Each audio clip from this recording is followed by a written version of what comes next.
بسم الله الرحمن الرحيم والتين والزيتون وطور سينين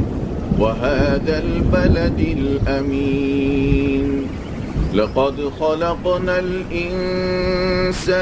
في أحسن تقويم ثم رددناه أسفل سافلين إلا الذين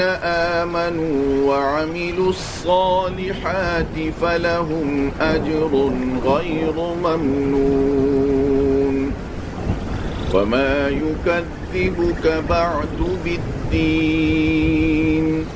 أليس الله بأحكم الحاكمين